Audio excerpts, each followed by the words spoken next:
C'est parti, mon ami. Voilà, Job 22, verset combien? 28. Voilà. À tes résolutions répondra le succès. À tes résolutions répondra le succès. Sur tes sentiers brillera la lumière. Sur tes sentiers brillera la lumière. Tes sentiers brillera la lumière. Comme la lumière qui brille dans mes yeux. Voilà, c'est ce verset-là que nous venons de lire. On va prier maintenant. Nous te bénissons, Seigneur Jésus, pour ce moment que nous passons ce matin. Merci parce que ton Esprit Saint est avec nous. Il conduit toutes choses pour la seule gloire de ton nom. Viens et soulage tous ceux qui passent par des temps difficiles, tous ceux qui sont sur le point d'abandonner leur projet, tous ceux qui sont sur le point de renoncer à la vie chrétienne.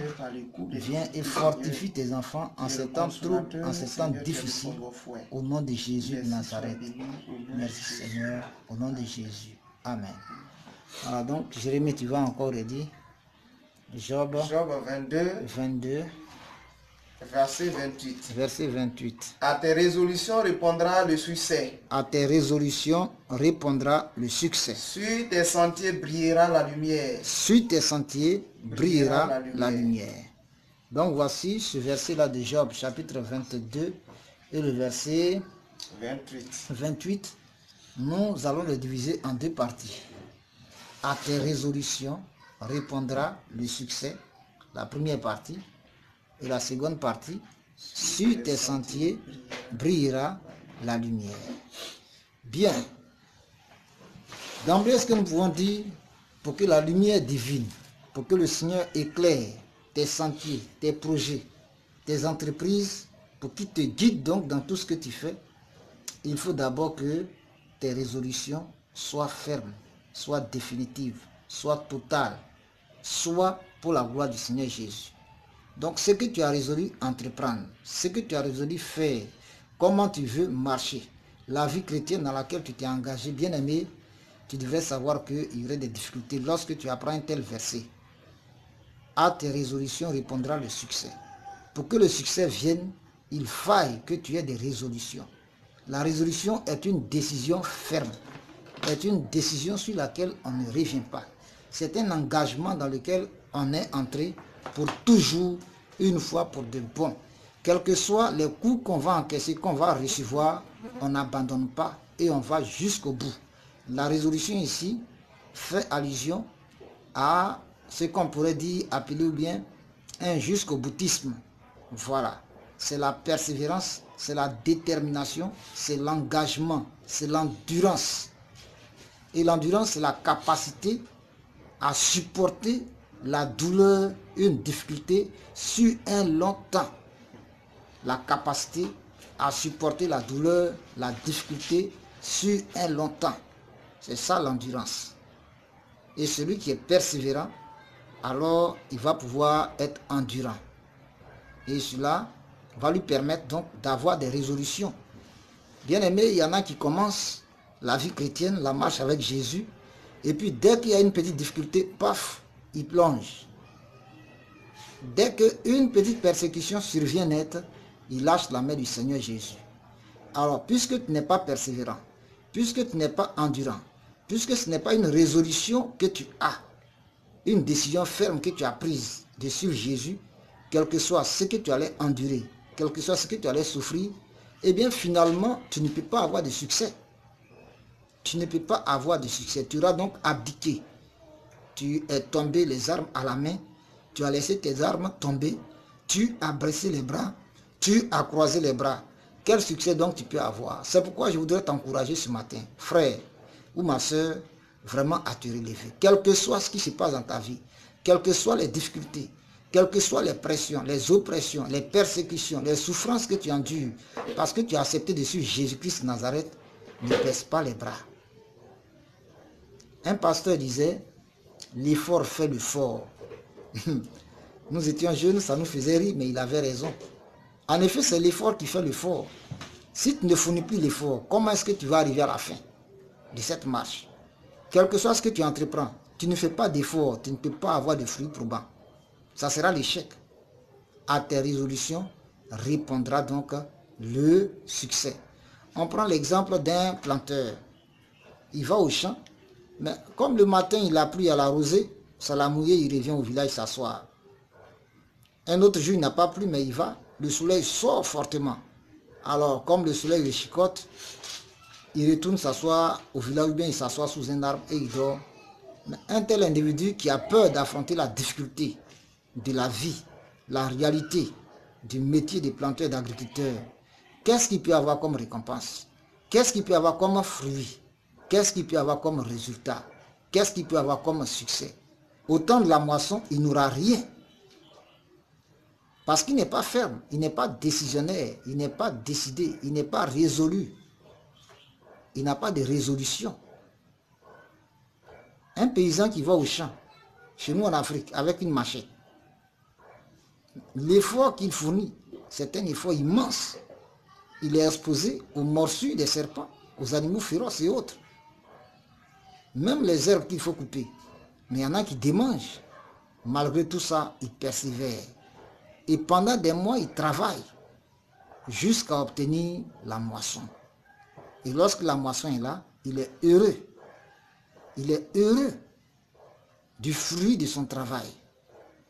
Mais si, parce qu'il y a des difficultés, il s'assoit carrément au village, parce qu'il a faim, écoute-moi très bien, nous sommes dans la période où on commence déjà à débroussailler, on commence déjà à préparer les aires sur lesquelles on va s'aimer. Nous sommes en décembre, la période, la saison sèche, qui a déjà commencé, décembre, janvier, février. Vers fin mars, quand les premières pluies vont commencer à venir, alors il faudrait que sa terre soit prête pour les semailles. Et même quand il a fini de semer, toutes les nuits, il ne dort pas. Il y a des nuits, il prend son fusil pour aller au champ. Rien que pour veiller sur ce qu'il a semé, sur les agoutis, si les rongeurs ne viennent pas détruire ce qu'il a mis en terre.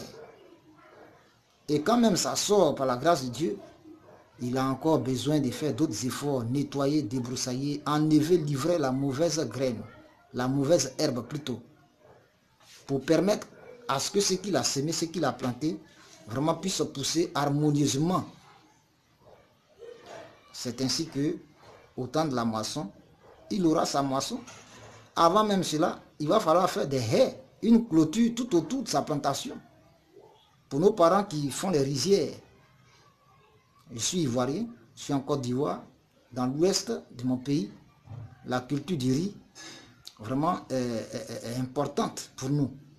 Et il faut entourer ta rizière d'une haie, sinon les aboutis, les animaux viendront dévorer. Et là, c'est un travail considérable.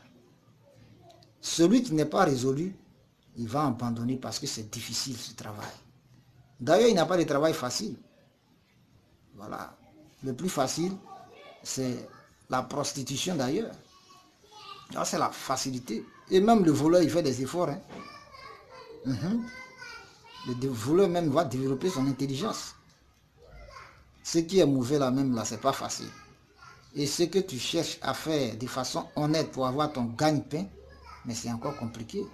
Quand je pense à nos mamans qui ont des brouettes, qui ont des cuvettes sur la tête, qui vont sur les marchés, qui vendent, qui vont en brousse chercher les vivriers et les transportent dans des conditions vraiment difficiles, avec nos routes qui ne sont pas bonnes. Si une femme n'est pas persévérante, alors qu'est-ce que toi tu peux avoir sur ta table à midi ou bien à 20 h? Ton épouse n'aurait rien. Parce qu'à partir au marché, qu'est-ce qu'elle peut acheter pour t'envoyer? Bien aimé, la vie même nous enseigne qu'il faut se battre. Il faut se lever tôt, il faut se battre. Il faut être persévérant, il faut être endurant, il faut être courageux.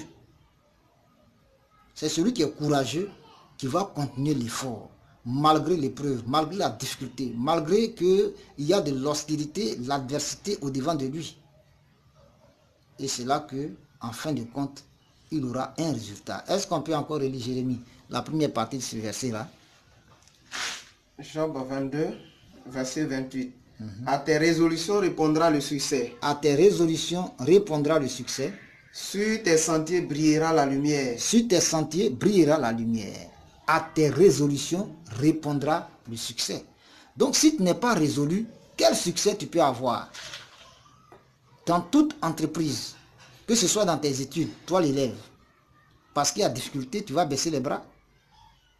Je me rappelle, lorsque j'étais en troisième, je n'avais pas de calculatrice. Il fallait apprendre les racines carrées par cœur. Ah oui, je les apprenais par cœur, les racines carrées. Tu es fils de paysan et même tu es orphelin. Mais tu fais comment pour aller à l'école? Si une seule calculatrice va coûter 17 000 francs, 20 000 francs. Aujourd'hui, ces calculatrices, on les vend à 1500 francs. Vraiment, merci aux Chinois. Merci à la technologie des Chinois. Dans les années 86, 85, c'était 17 000 francs, 20 000 francs. Tu vas acheter ça comment? Pendant que le seul livre de maths coûte 5 000 francs. La calculatrice, elle, se fait 17 000, 15 000, 20 000. Mais tu es enfant de pauvre, tu ne peux pas avoir ça. Donc, il fallait faire un effort supplémentaire de mémorisation des racines carrées. Ah oui. Je vois encore la difficulté que j'avais. Hein? Voilà. Donc, il y a beaucoup de difficultés dans la vie de tous les jours, à tous les niveaux. De la même manière, la vie chrétienne n'est pas une facilité. Donc, si quelqu'un est venu à Jésus et qu'il pense que le diable va te regarder, le diable va te laisser avancer comme ça, mais c'est que tu n'as rien compris. La souffrance fait partie de la vie chrétienne. À tes résolutions répondra le succès. Si tu es résolu, frère, sœur en Christ, si tu es résolu, déterminé jusqu'au bout, même si à cause de Jésus, on doit te mettre dehors, n'abandonne pas le Seigneur. Moi, on m'a chassé de la maison de mes pères. Je dormais dans le village ailleurs. Un matin, on me dit, donne-moi les clés de ma maison parce que ta prière dérange mes fétiches. Ah oui, on me l'a dit. Mais si je disais parce que je veux vraiment être le chouchou de ma famille, donc je laisse Jésus, je ne serais pas parvenu là où je suis aujourd'hui. La vie n'est pas facile, hein. Surtout pour nous chrétiens. À tes résolutions répondra le succès. Sur tes sentiers brillera la lumière. Donc, si tu es résolu, la lumière divine, le Seigneur Jésus-Christ, par sa parole, par son esprit, par sa présence constante dans ta vie, va t'éclairer, va te guider, va te montrer le chemin à suivre, va t'aider à surmonter tout ce qu'il y a comme difficulté, les pièges que le malin aura placés au devant de toi. Jésus-Christ va te les montrer, il va combattre pour toi, il va t'armer, il va t'équiper dans le combat spirituel, il va te fortifier. Tu pourras éviter le danger que l'ennemi aura posté devant toi, parce qu'il va t'accorder le discernement. Mais toi qui as baissé les bras, toi qui ne peux plus prier, toi qui es tellement abattu, tellement découragé que tu as jeté l'éponge, mais tu ne peux pas consulter Dieu.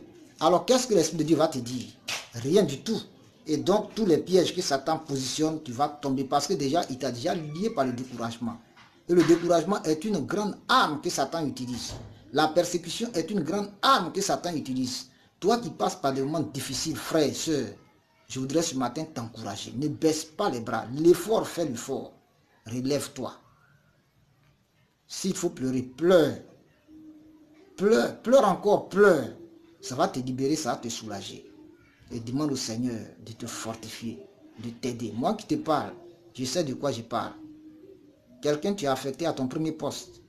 En tant qu'instituteur, tu n'as aucun revenu, aucun soutien. Personne ne te soutient. Tu ne manges pratiquement pas. Des périodes de jeûne forcé. Et tu vas travailler toute la journée, faire des fiches jusqu'à 4h, 5h du matin. Tu te réveilles, tu tiens la classe jusqu'à midi, de 14h30 jusqu'à 17h30. Mercredi, tu accompagnes les enfants au champ. Parce qu'il faut faire la coopérative. Samedi, pareil. Et tu vas rentrer samedi à 14h, faire 7 km à pied pour aller encadrer la jeunesse de l'église en ville. Je sais de quoi je parle. J'ai failli mourir. Mais ça ne m'a pas empêché de continuer. Si j'avais baissé les bras, le Seigneur m'aurait laissé. Le Seigneur aurait permis que l'ennemi m'élimine. Mais il a frappé dans le camp de mes ennemis, il a confondu. Et c'est encore moi qui l'envoie prier pour eux, pour que la mort soit évitée. Dieu a besoin des gens courageux. Le Saint-Esprit a besoin des gens courageux pour être des porte-flambeaux de la grâce de Dieu, de l'annonciation du retour imminent de Jésus-Christ. Donc à vous, les jeunes serviteurs de Dieu, à vous, les hommes de Dieu, à vous, les servants de Dieu qui êtes traqués, qui êtes persécutés, qui êtes combattus par le malin.